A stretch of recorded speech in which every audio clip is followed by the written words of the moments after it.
کسی جگہ پہ اس طرف کا اشارہ ہی نہیں ہے. پیپلز پارٹی کی کسی بات کو کنسیڈر ہی نہیں کر رہے.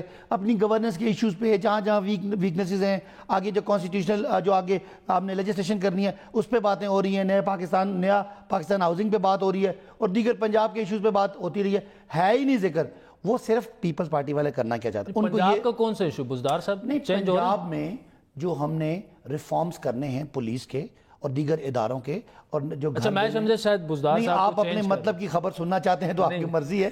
ویسے بڑی کلیئر بات ہے کہ ہم سمجھتے ہیں کہ اگر کمپیئر کریں ترچی ٹوپے والے بابو شہباز شریف سے بزدار صاحب کو, تو یہ لاکھوں درجے بہتر ہیں. شہباز شریف کا گیٹ اپ جو بھی تھا, پرفارمنس پہ تو آپ کیا پرفارمنس تھی؟ پوری دنیا لوگوں کو گولیاں مارنا, پولیس برباد, سی ٹی ٹی برباد, کرپشن, 40 ارب روپے کے اشتہار میڈیا کو, اس پہ اپنے فوٹو لگا کے. مجھے بتائیں کیا کیا شہباز شریف نے؟ ٹرانسپیرنسی انٹرنیشنل جو 3 دن پہلے عمران خان کی مقبولیت آئی ہے کہ جی اس کی پرفارمنس طریقے سے آپ کی اچھی دیکھی جا رہی ہے, آپ ڈرم پیٹ رہے تھے کہ جی زبردست. انہوں نے شہباز شریف کی ہر سال تعریف کی ہے, ہر سال. دیکھیں کسی ایک بندے کی تعریف کرنا ایک ریلیٹو پوزیشن ہوتی ہے. نہیں, پرفارمنس پیرامیٹرز آج آپ دیکھیں نا, کے پی آئیز ہیں, کی پرفارمنس انڈیکیٹرز پہ وہ ٹرانسپیرنسی انٹرنیشنل بات. میری بات سنیں, میں ٹرانسپیرنسی انٹرنیشنل کی بات کی تو بات نہیں کر رہا, میں آپ کو ایک فیکٹس بتا رہا ہوں کہ ایک آدمی ہے جو پاکستان کا وہ صوبہ ہے یا وہ شہر ہے جو صدیوں پرانا جو ایک سینٹر آف سیولائزیشن ہے, وہاں کا بندہ ہے. آپ وہاں کے ایجوکیشن جا کے دیکھ لیں, وہاں کی ہیلتھ دیکھ لیں, وہاں کے جو آپ کے اداروں کی پرفارمنس دیکھ لیں, گورننس دیکھ لیں, آپ کا پولیس ریفارم مانگتا ہے, آپ کا ہر ڈپارٹمنٹ جو گورنمنٹ کے انڈر تھا, چاہے وہ آپ کا لوکل باڈی سسٹم ہے, آپ کا ہیلتھ سسٹم ہے, آپ کے جتنے پبلک سیکٹر کے سسٹم ہے, وہ سارے ریفارم مانگتے ہیں. تو کیا کریں شہباز شریف صاحب کو یہ ہے کہ ٹائی اچھی لگا کے, سوٹ پہن کے, ترچی ٹوپی پہن کے, اور اس کے بدلے میں بزدار صاحب کی بات کرتے ہیں جو تھوڑا سا دیکھنے میں سادہ آدمی ہے. آپ دیکھیے گا گورننس سادہ نہیں ہے, آئی جی پی کو ہاتھ ملاتے ہوئے وہ پیچھے ہٹ جاتے ہیں. اب سامنے آپ لوگوں کا مسئلہ کیا ہے, پھول دے دیے, وہ بندہ ہاتھ ملانے سے پہلے نظر میں. اس کا مطلب ہے کہ آپ کو کوئی آشیانہ سکیم, کوئی فراڈ, کوئی حدیبیہ پیپر, کوئی اپنے گھر کروڑوں کے دیوار, کوئی رمضان شکر میں نظر نہیں آ رہا. آپ کو یہ باتیں نظر آ رہی ہیں. آپ جب بڑی بات کی ریپیٹ دیکھیں گے نا, پہلی سٹوری ضرور دیکھیے گا اور پھر مجھے کال کیجئے گا کہ آج ہم نے پہلی سٹوری کس پہ کی ہے. آخری سوال آپ سے, سلیکٹڈ پرائم منسٹر کہنا عمران خان کو وہ کیوں غلط ہے؟ آپ لوگوں نے سلیکٹ کیا نا اپنی پارٹی میں, جب پرائم منسٹر آپ کر رہے تھے تو آپ نے سلیکٹ کیا. یہ غصہ دلانے والی بات ہے. نہیں, اس میں ایک ہوتا ہے الیکٹڈ اور ایک ہوتا ہے سلیکٹڈ. ایک پاکستان میں الیکشن ہوا جس میں ہم سمجھتے تھے کہ پیپلز پارٹی اس وقت ورسٹ پرفارم کر رہی تھی, لیکن اس کے باوجود وہ صوبائیت کا ایک اس کے پاس ہے کارڈ, وہ کھیل کے الیکٹ ہو کے آ گئی. ہم تو اس کو الیکٹ ہی سمجھتے ہیں, حالانکہ دیکھا جائے تو پیپلز پارٹی کو کہیں اس کی جگہ ہی نہیں بنتی. دوسرے دن کراچی آپ جا رہے تھے گورنمنٹ چینج کرنے, نہیں یہ الیکٹ سمجھتے ہیں, یہ ڈیموکریسی ہوگی. گورنمنٹ چینج کرنا اگر جمہوری طریقے سے کریں تو کوئی ایسی غلط بات نہیں ہے, اس کو آپ غیر جمہوری نہیں کہہ سکتے. وہ ایک الگ ان کی اکثریت کو اقلیت آپ جمہوری طریقے سے کیسے کریں گے؟ ہارس ٹریڈنگ کریں گے, وہاں سے لوگ یہاں ادھر لے کے آئیں گے. دیکھیں اگر ان کی اکثریت ان کو چھوڑنا چاہتی ہے تو وہ کوئی غیر جمہوری بات تو نہیں ہے. پہلی بات ہے ایسی بات ہی کوئی نہیں ہے. یہ تو آپ یہ کہہ رہے ہیں نا, میں کہنا آپ نے کہا سلیکٹڈ پرائم منسٹر. اگر لوگوں نے ایک بندے کو 22 سال کی جد و جہد کے بعد الیکشن جیت کے بڑے بڑے جلسے کر کے پورے پاکستان میں ایک نیا پاکستان کا نعرہ دے کے نوجوانوں کو موبلائز کر کے پاکستان کے ہر شہر میں, ملک کے ہر حصے میں جو پارٹی ہے اس کا بندہ الیکٹ ہو کے آئے تو وہ سلیکٹڈ ہے. اور وہ لوگ جو مشرف سے ڈیل کر کے بھاگ کے واپس آ جائیں, مشرف سے این آر او لے کے آ جائیں, وہ سارے پھر بھائی صاحب ٹائم اتنا نہیں ہے, پھر ڈیبیٹ بڑی لمبی ہو جائے. ڈیبیٹ کریں نا. نہیں, مشرف کی آدھی کیبنٹ تو آپ کے پاس بیٹھی, تو وہ آدھی کیبنٹ ان کے پاس بیٹھی ہے پاکستان. مشرف صاحب جب سیاسی طور پہ ختم ہو گئے, ان کی سیاسی موت ہو گئی, تو اس کے بعد لوگوں نے تو کہیں جانا ہے. کوئی ہم نے یہ تو کبھی نہیں کہا تھا کہ اس کا مطلب ہے کہ 2002 کے الیکشن میں P T I for example نہیں تھی, سارے لوگ پیپلز پارٹی اور نون سے تھے, تو وہ انہوں نے ہی آ کے تو پارٹی بنائی نا. ہماری 2011 میں پارٹی بڑی بن گئی اور 2013 میں الیکشن میں آ گئی, تو ہم نے تو مختلف پولیٹیکل پارٹیز کے لوگ لیے ہیں, ہم تو اس کو انکار نہیں کرتے. مشرف کے ساتھ این آر او سائن کر کے کیسز معاف کرا کے سو کال جمہوری لوگ آ جائیں, وہ آپ کو الیکٹڈ لگتے ہیں. اور پولیٹیکل پارٹیز آپس میں مل بیٹھ کے آپس میں مکا کر کے کیسز اپنے کرپشن کے معاف کر کے آ جائیں تو وہ اخلاقی ہے. ہم جد و جہد کر کے لڑ بھڑ کے الیکشن جیت گئے تو آپ کو پسند نہیں, آپ بھائی صاحب تھینک یو سو مچ. آپ کو ویسے غصہ آ گیا, اور یہی غصہ جو تھا وہ مرتضی وہاب صاحب کو آ گیا تھا. میں نے انہیں کہا کہ جی آپ سلیکٹڈ کیوں کہتے ہیں, اصل مسائل اسمبلی میں لے کے آئیں. لیکن thank you so much for joining us. وقت ہوا چاہتا ہے ناظرین ایک چھوٹی سی بریک کا, جس کے بعد بات کریں گے ایف آئی اے آفیشلز کی اور پی آئی اے آفیشلز کی کہ کیسے ان میں کچھ لوگ جو ہیں باقاعدہ منظم طریقے سے ہیومن ٹریفکنگ میں ملوث ہیں. ہمارے ساتھ رہیے گا.